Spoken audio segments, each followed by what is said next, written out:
नमस्कार दोस्तों, मैं हूं आपका दोस्त योगी। हम सुनाने वाले हैं क्यों जरूरी है मन को नियंत्रित करना। गौतम बुद्ध से जाने मन को जानने के 6 चरण। मन बहुत चंचल होता है, इसलिए वह अशांत रहता है, और मन में जब तक अशांति रहेगी व्यक्ति हजारों सवालों से घिरा रहेगा।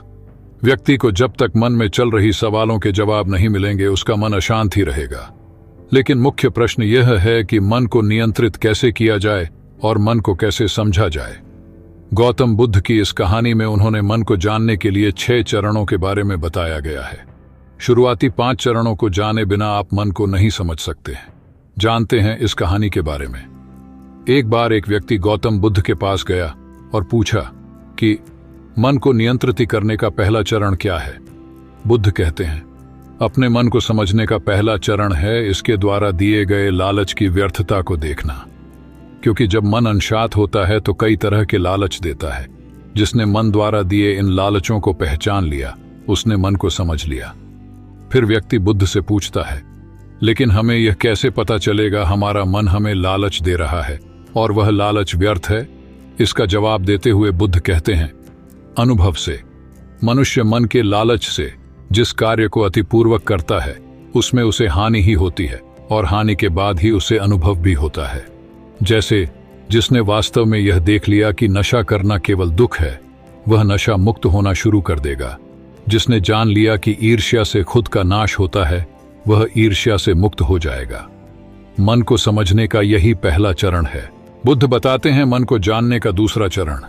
व्यक्ति बुद्ध से पूछता है, यदि व्यक्ति पहले चरण से यह जान जाता है कि वह मन द्वारा दिए लालचों के कारण दुखी है, तो फिर दूसरा चरण क्या है।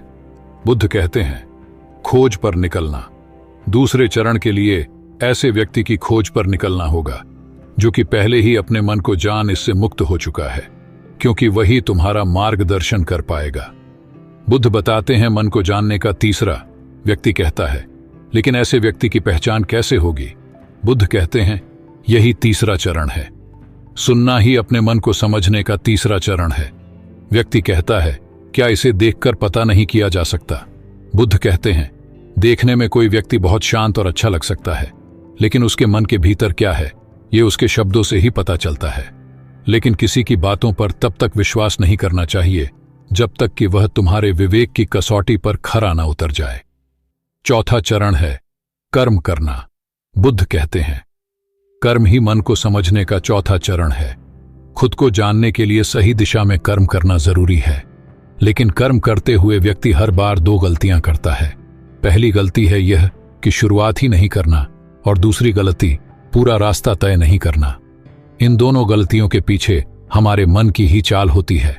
व्यक्ति अपने कर्म को पूरा इसलिए नहीं कर पाता क्योंकि वह सोचता है कि मैं कल से शुरुआत करूंगा तो कोई यह सोचता है कि मैं असफल हो जाऊंगा। इन गलतियों का मुख्य कारण है जागरूकता की कमी। इसके बिना मन व्यक्ति को उसके सही दिशा में चलने नहीं देता। मन को जानने का 5वां नियम है जागरूकता। बुद्ध कहते हैं, मन को जानने और समझने का 5वां चरण है जागरूकता।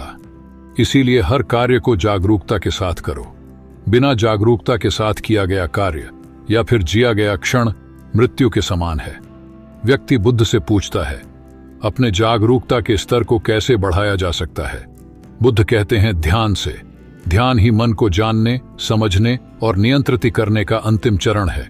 यानी ध्यान ही वह नाव है जिस पर बैठ मन रूपी नदी को पार किया जा सकता है। जिस व्यक्ति ने इन शुरुआती 5 चरणों से ध्यान को जान लिया उसने अपने मन को जान लिया। ये बातें पसंद आई हो तो लाइक कीजिए और हमारे चैनल को सब्सक्राइब कीजिए। धन्यवाद।